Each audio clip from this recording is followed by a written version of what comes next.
جو نماز پڑھے، جو روزے رکھے اور بابا فرید بن جائے، سمجھ آ رہی ہے کہ نہیں آپ کو؟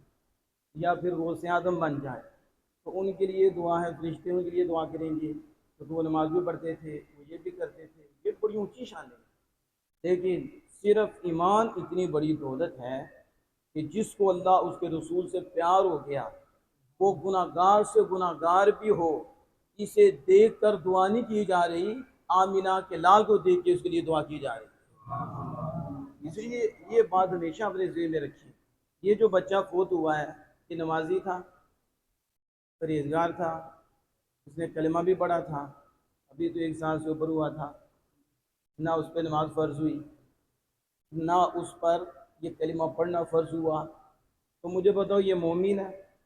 یہ بچہ مومن تو وہ ہوگا جو کلمہ پڑھے، اقرار کرے، لیکن یہ بچے نے نہ نماز پڑھی، بلکہ یہ تو ایمان بھی نہیں لایا۔ پھر آپ کیوں بیٹھے ہیں ادھر؟ آپ اس کی دعا کے لیے بیٹھے ہیں، دعا تو مومن کے لیے، دعا گناہ گار سے گناہ گار بھی ہو لیکن ہو اللہ اس کے رسول سے پیار کرنے والا، وہ کمیاں ہیں، وہ کوتاہیاں ہیں، اس کا بڑا نقصان ہے اور سزائیں بھی بڑی رب نے رکھی ہیں۔ لیکن میں فی نفسی ایمان کی بات کر رہا ہوں کہ ایمان کتنی بڑی دولت ہے۔ اب یہ چھوٹا بچہ ہے، آپ کو چاہے علم ہو یا نہ ہو، لیکن آپ اتنا سمجھتے ہیں مومن، اگر جو اس نے زبان سے اقرار نہیں کیا، اس نے نماز بھی نہیں پڑھی، وہ متقی بھی نہیں اس درجے کا، تقویٰ بھی نہیں، تو میں پوچھتا ہوں پھر مومن کیسے ہے؟ اب سنیں ایمان کتنی بڑی دولت ہے۔ اللہ پاک کہتا ہے الحقنا بہم ذریتہم وما التناہم من عملہم من شیء۔ ان کے چھوٹے چھوٹے بچے جو فوت ہو جاتے ہیں، بڑے بھی فوت ہوتے ہیں، بڑوں میں ایمان دیکھا جائے گا یہ ایمان لایا کہ نہیں۔ باپ مومن ہے، ماں مومنہ ہے، تو بیٹے نے بھی باپ کی اتباع کی ہے، ایمان لایا ہے، اور دوسری طرف باپ مومن ہے یا ماں مومن ہے، بیٹا چھوٹا ہے، سانس لیا ہے، آواز آئی ہے، بیٹا فوت ہو گیا ہے، بیٹی فوت ہو گئی ہے، اس کا کیا بنے گا؟ اس کا تو اپنا عمل ہی کوئی نہیں، اس کا تو عقیدہ بھی کوئی نہیں، اب اسے کیا کہیں گے؟ اللہ نے قرآن میں واضح کیا، آمینہ کے لال کی زبان پہ یہ بات آئی اور رسول اکرم صلی اللہ علیہ وسلم نے بتائی، اس چھوٹے بیٹے کو نہیں دیکھا جائے گا، اس کے والدین کو دیکھا جائے گا۔ اگر ماں مومن ہے تو بیٹا بھی مومن ہے، اگر باپ مومن ہے تو بیٹا بھی مومن ہے۔ میں آپ سے پوچھتا ہوں اس نے کتنی کی نمازیں پڑھی ہیں، اس نے جتنے کو سجدے کیے ہیں، اس کے والد نے رب کے مصطفیٰ کو مانا ہے، اس کی ماں نے مانا ہے، تو رب نے بتا دیا جو میرے محبوب کو مانتا ہے ہم یہ دولت اسے بھی دیتے ہیں، اس کے صدقے اس کے بیٹے کو بھی مان لیتے ہیں۔ نعرہ تکبیر، اللہ اکبر، نعرہ رسالت، نعرہ حیدری۔ اس کے صدقے اس کی بیٹی کا بھی ایمان مانا جاتا ہے۔ اور پھر حدیث پاک پڑھ کے دیکھو، والدین مومن ہیں تو جنت کے جس درجے میں والدین ہوں گے، وہ بچہ جس نے کیا کچھ نہیں ہے لیکن رسول اللہ کے صدقے والدین کی آنکھوں کی ٹھنڈک کی وجہ سے، کہ والدین بیٹی کے بغیر رہتے نہیں ہیں، یہ ان کی آنکھوں کی ٹھنڈک ہے۔ خالق کائنات جل وعلا بیٹے کے عمل کے بغیر جس درجے میں ماں باپ ہوں گے اسی درجے میں بیٹے اور بیٹی کو رکھ دے گا۔ اگر یہ عمل کسی کا فائدہ نہیں دیتا اور کسی کا ایمان لانا فائدہ نہیں دیتا، تب ہی فائدہ دے گا کہ جو عرش پہ پہنچے گا، تب ہی فائدہ دے گا کہ جب وہ جنت میں پہنچ جائے گا، اتھنٹک ہو جائے گا، پھر ہی فائدہ دے گا۔ پھر قرآن کہاں جائے گا، احادیث کہاں جائے گی؟ تو ہم نے قرآن و حدیث میں پڑھا ہے کچھ وہ بھی ہوتے ہیں جو کسی کی وجہ سے بخشے جاتے ہیں اور جو کسی کی وجہ سے مرتبہ مقام پا جاتے ہیں۔ اس لیے میں جو عرض کر رہا ہوں، ایک حدیث نہیں، ایک آیت نہیں، کئی احادیث آپ کو ملیں گی اور کئی آیات ملیں گی جس میں یہ عام ہے۔ جب بھی نبی نے دعا کی ہے تو متقی مومن کے لیے نہیں کی کہ مومن متقی کو مالی بخش دے، وہ تو پہلے بخشا ہوا ہے۔ اب نہیں سمجھتے، جو نماز پڑھتا ہے، سچ بولتا ہے، والدین کا ادب کرتا ہے، احترام کرتا ہے، حلال و حرام کی تمیز رکھتا ہے، سود کی، رشوت کی، ان کی تمیز رکھتا ہے، بڑوں کا ادب، چھوٹوں سے شفقت خیال کرتا ہے، وہ تو بخشا ہوا ہے۔ تو پھر نبی انہیں کے لیے دعا کر رہی ہیں، فرشتے انہیں کے لیے دعا کر رہی ہیں۔ پھر آپ کے واقعی السیئات بتا رہا ہے کہ اس میں یہ نہیں ہے کہ وہ صرف متقی ہوگا تو دعا ہوگی۔ قرآن و حدیث اس بات پہ شاہد ہے کہ جس نے مانا ہے وہ جیسا بھی ہے अल्लाह ने फरिश्तों की भी ड्यूटी लगा रखी है और हर नबी ने उम्मत के लिए दुआ फरमाई है, रब्बि फ़िरली वलिवालिदैया वलिमन दखल बैतिया मुमिनन वलिलमुमिनीन वलमुमिनात। नूह अलैहिस्सलाम कहते हैं मालिक मुझे भी बख्श दे, मेरे वालिदैन को भी बख्श दे और जमी मोमिन मोमिनात को बख्श दे। इसमें यह नहीं है कि वो उस दर्जे पे होगा तो उसकी बख्शिश होगी। आमीना के लाल सल्लल्लाहु अलैहि वसल्लम दुआ करते हैं, हुजूर की दुआ मौजूद है, उसमें भी क्या है, मालिक सबको बख्श दे, सब मोमिनी को बख्श दो। हमें भी ये सिखाया जब दुआ करो तो ये नहीं कि खास कर दो और बाकी गुनाहगारों को छोड़ दो। बाप के दो बेटे होते हैं, एक फरमाबरदार होता है, एक नाफरमान होता है। तो इसका ये मतलब नहीं कि बाप नाफरमान को घर से निकाल दे, कहता बेटा तो है ना, और बेटा होने से वो निकल नहीं सकता, बेटा है वो अगर से नाफरमान है। इसी तरह उम्मती दो तरह के हैं, एक उम्मती फरमाबरदार है, तो रसूलुल्लाह को भी मानता है, अल्लाह को भी मानता है, लेकिन कमियां हैं, कोताहियां हैं, वो नाफरमान है। दूसरा फरमाबरदार है, लेकिन उम्मती होने से नहीं निकलता और हुजूर का गुलाम होने से नहीं निकलता। गुलामी में कमी है लेकिन गुलाम है। इसलिए कुरान और हदीस में हर उम्मती हर मोमिन के लिए तो आई है, हर नबी ने भी फरमाई है और हमारे आका रुजहान सल्लल्लाहु अलैहि वसल्लम ने भी फरमाई है। बल्कि यहाँ तक हुजूर फरमाते हैं मैं कब्र में भी, अपनी कब्र के अंदर भी अपनी उम्मत के लिए दुआ करूंगा। जो नेकी करेगा, मेरे तरीके पे चलेगा, मैं हम्द करूंगा, मैं अल्लाह की तारीफ करूंगा। मेरे जाने के बाद मेरे गुलाम मेरे रास्ते पे हैं, मेरे तरीके पे चल रही हैं, और जिससे खुदाई हो जाएगी, जिससे गुनाह हो जाएगा, मैं अल्लाह की बारगाह में अर्ज करूंगा मारी मेरा तो है ना, मेरा तो है, इसे माफ फरमा दे, इसकी बख्शी फरमा दे। एक हदीस पाक का मफ़हूम आपके सामने रखूं, बंदा जब बीमार होता है तो आप उसकी तीमारदारी के लिए चलते हैं और अल्लाह की रज़ा के लिए जाते हैं कि रब राज़ी हो जाए, मेरा रिश्ता है, मेरा ताल्लुक़ है, ईमानी भाई है, मेरा चचा है, मेरा ताया है, मेरी फूफो, मेरी खाला है, मेरी माँ है, मेरा बाप है, मेरे ऊपर इनका हक है। अब वो जब चलता है ना, अब मुझे बताओ किसी हदीस में ये आया कि जाने वाला मुत्तकी हो, जाने वाला वली हो, फिर इसे ये जन मिलेगा। मेरे आका दो जहां सदस्य अब भी ये चला है ना, अल्लाह ने 70,000 फरिश्तों की ड्यूटी लगा दी। यहाँ 2 नहीं है, यहाँ 4 नहीं है, 100 नहीं है, 70,000 फरिश्तों की ड्यूटी लगाई कि ये मेरा बंदा बंदे की तीमारदारी के लिए चल रहा है, तुम सुबह से लेकर रात तक इसके लिए दुआए रहमत करते रहना।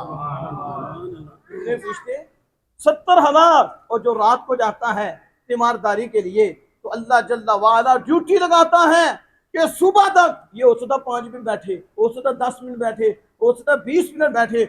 मुझे बताओ आपको इतना मकाम क्यों मिल रहा है? इसलिए आपने रब के एक बंदे का दिल जीता है और रब के प्यार करने वाले का एक दिल जीता है। बाप का खून बढ़ गया है, माँ का खून बढ़ गया है, बहन भाई का खून बढ़ गया है कि ये मेरा भाई आ गया, मेरी बहन आ गई, मेरी फूफो आ गई, मेरी खाला आ गई, मेरे मामू आ गए, अब ताया आ गया, चचा आ गया, उसका खून बढ़ा है। आप 5-10 मिनट उसके पास बैठे हैं, अल्लाह ने सारी रात फरिश्तों की ड्यूटी लगा रखी है। 70,000 फरिश्तों, जिसने मेरे बंदे का दिल जीता है उसके लिए इस्तिगफार करते रहो। अब आप देख रहे हैं कि ईमान की बात मैं कर रहा था। ईमान इतनी बड़ी दौलत है, ईमान को संभाल लो।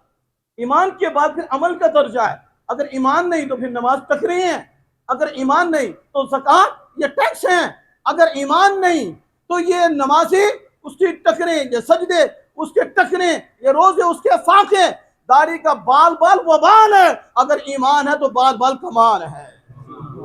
इसलिए ज़ाती मोहतरम आप इसकी तरफ तवज्जो करें। आखिरी हदीस का मफ़हूम रखता हूँ, जब आप बीमार के पास जाते हैं तो होता क्या है, अल्लाह कितने वो करीब होता है, हालांकि वो उस मकाम पे नहीं है। इधर मैं जो बार बार अर्ज करता हूँ इसलिए करता हूँ, आज मसले ये बन गया है कि हमारे यहाँ बयानी गलत किया जा रहा है। स्कॉलर इतने आगे हैं, कुरान को अपनी राय पे तोड़ते हैं और फिर कुरान की नफी करते हैं, और कुरान उमूम बयान करता है और उसे खास कर देते हैं, उसे फलां के साथ लगा दिया, फलां के साथ लगा दिया और लोगों को भी लताड़ दिया।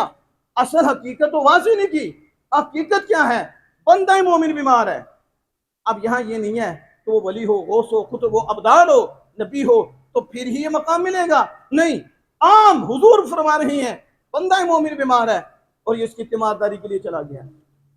इसके लिए क्या इमाद है, या बंदा मोमिन फोत हो गया, ये उसके पास पहुंचा है, इतना रब के वो करीब होता है कि मेरे आका दो जहां सल्लल्लाहु अलैहि वसल्लम इस वक्त दुआ करो, तुम दुआ करोगे इसके पास, किसके पास, उस मोमिन के पास। अब मोमिन जैसा भी है मोमिन, उसके अमाल को नहीं देखेंगे हम, उसके किरदार को नहीं देखेंगे हम, उसके ईमान को देखेंगे हम, उसके नजरिए उसके अकीदे को देखेंगे। हुजूर फरमा रही हैं ये वहां पहुंचा, मैं यहां दुआ करो, ये दुआ कबूल होगी। क्यों? मैं तुम दुआ करोगे इस वक्त तो तुम्हारी दुआ पे फरिश्ते आमीन कहेंगे, तुम्हारी दुआ पे फरिश्ते। मैं बता रहा हूं ईमान इतनी बड़ी दौलत है कि बंदा बीमार है और तुम जाने वाले मुत्तकी हो, तुम में परहेजगार भी हैं, लेकिन यहां नहीं है कि तुम खड़े हो तो दुआ कबूल है। लेकिन उस मरीज के पास और उस फौजशुदा मोमिन के पास आप जब दुआ करती हैं, मेरे आका तो जहां सल्लल्लाहु अलैहि वसल्लम फरमाते हैं कि उसकी दुआ कबूल होती है। मैं पूछता हूं ईमान की वजह से अभी अमल नहीं तो ये शान है, अमल हो जाए तो कितना बड़ा उसका मकाम है, कितना बड़ा उसका मर्तबा है। ये लोग जो बोलते हैं एक जिंदा मूर्ति है, एक खड़ी मूर्ति है, एक लेटी मूर्ति है, ये खड़ी मूर्ति को पूछते हैं और ये सुन्नी लेटी मूर्ति को पूछते हैं। हमने कहा ये मेरे आका फरमा रहे हैं वो लेटा ही होगा है, लेकिन है मोमिन, उसके पास जाने से रब राजी होता है और फिर उधर इतनी रहमतें बरसती हैं, दुआ कबूल हो जाती है। जब आम मोमिन की ये शान है तो बताओ दाता और ख्वाजा की शान का आलम क्या होगा, उनका मुकाम क्या होगा। इसलिए ज़ात मोहतरम मुख्तसर सबक में मैंने आपके सामने ये बात रखी है कि ईमान बहुत बड़ी दौलत है। आज के दौर में ईमान बचाना बहुत मुश्किल हो गया है, बड़े हमले हैं, बड़े फितने हैं। कोई आले रसूल पे बोल रहा है, कोई साहबे रसूल पे बोल रहा है, कोई अज़वाज रसूल पे बोल रहा है। वाहिद पूरी दुनिया में तहकीक करके देख लो, एक मजहब और एक मसलक हक आले सुन्नत व जमात है जो हर एक के आगे गर्दन झुकाए हुए है और हर एक को सलामी करता है और हर एक का अदब व एहतराम करता है। नारे तकबीर, अल्लाह अकबर, नारे रिसालत, या रसूलल्लाह, नारे हैदरी, या अली। आखिरी पैगाम जो मैं आपको देने लगा हूँ कि ईमान के साथ जो अल्लामा साहब ने बात की अमाल सालिहा की, ये अगला दर्जा है।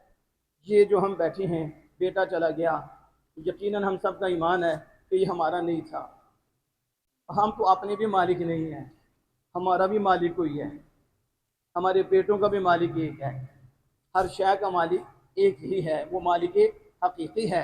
ये जितना कुछ भी है ये अमानत है, ये जो बोल रहे हैं ये भी अमानत है, ये जो हम हाथ हिला रहे हैं ये भी एक अमानत है। एक दिन ख़त्म हो जाएगा, ये सारा कुछ पलट जाएगा, सारा कुछ फना हो जाएगा।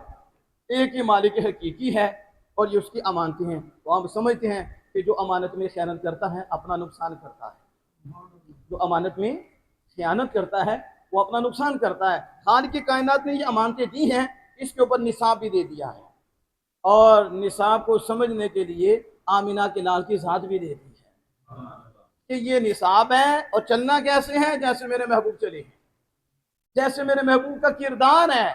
अब तुमने वो निसाब लेना है, उस निसाब में से एक निसाब ये भी है कि तुमसे बच्चा भी लिया जाना है, तुमसे बेटी भी ली जानी है और तुमसे बाप भी लिया जाना है, तुमसे माँ भी ली जानी है, ये भी एक निसाब है। तो जब ऐसा मौका आए तो तुम्हारा तसव्वुर ये हो कि ये तो रब की अमानत थी, रब ही ले गया।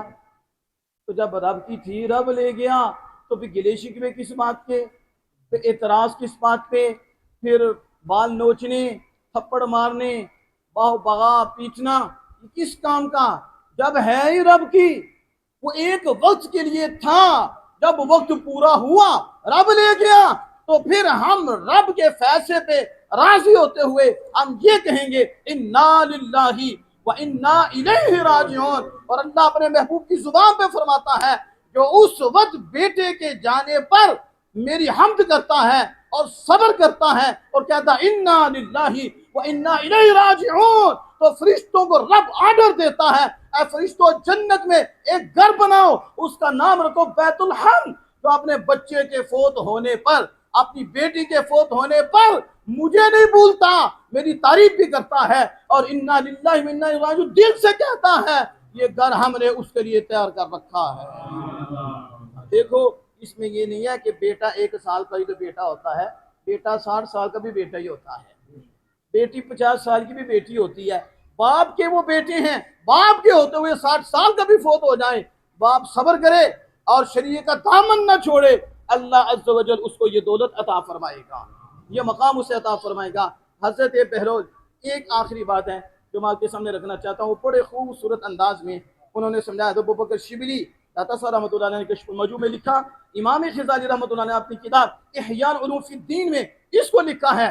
کتنی بڑی ہستیاں تو ابوبکر شبلی رحمۃ اللہ علیہ، لوگوں نے ان کو پاگل سمجھا، وہ اللہ کا بڑا ذکر کرتے تھے۔ داتا صاحب رحمۃ اللہ علیہ کے یہ 2 واسطوں کے بعد شیخ ہیں، حضرت ابوبکر شبلی اور ان کے شیخ حضرت جنید بغدادی رضی اللہ تعالیٰ عنہ، اور ان کے پیر بھائی ہیں حضرت ابو منصور حلاج جنہیں پھانسی دی گئی تھی، وہ ان کے پیر بھائی ہیں۔ اتنا بڑا مقام رکھتے تھے، لوگ کہتے ہیں یہ بیوقوف ہیں، لوگ اللہ اللہ کرتے، اللہ کو یاد کرتے، تو آپ کو کہاں یہ بیمار ہیں تو اٹھا کے آپ کو ہسپتال پہنچا دیا، آپ ہسپتال پہنچ گئے، پیچھے آپ کے کچھ یار آپ کو ملنے کے، جب آپ کے پاس پہنچے تو آپ نے ان سے پوچھا تم کون ہو، من انتم، تم کون ہو؟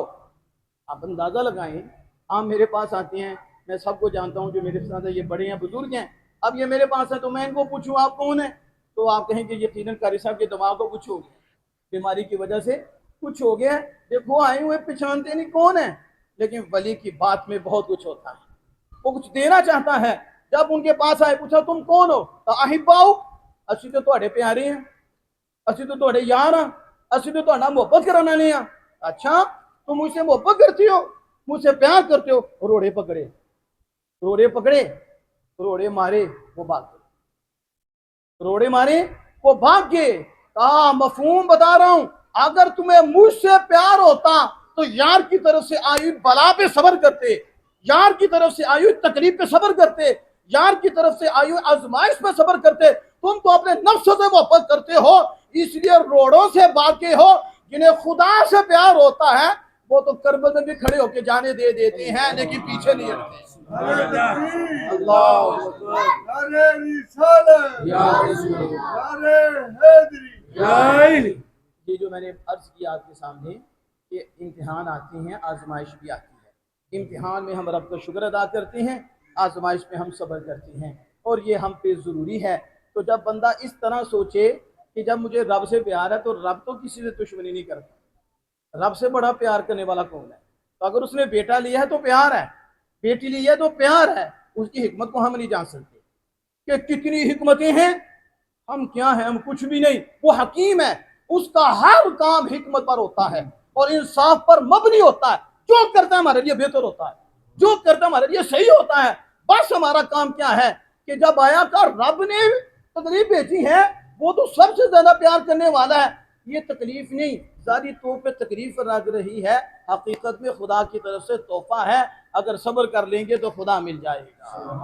میں اسی شعر پہ اپنی بات کو ختم کرتا ہوں۔ بڑے خوبصورت انداز میں شاعر نے کہا اٹھا کے خود ہی چلنا پڑتا ہے، یہ ٹوٹا تھکا بدن فخری، اٹھا کے خود ہی چلنا پڑتا ہے، یہ ٹوٹا تھکا بدن فخری، کہ جب تک سانس چلتی ہے کوئی کندھا نہیں دیتا۔ خالق کائنات جل وعلا عمل کی توفیق عطا فرمائے، اور یہ جانے کی وجہ سے جو صدمہ واقع ہوا اس پر سب کو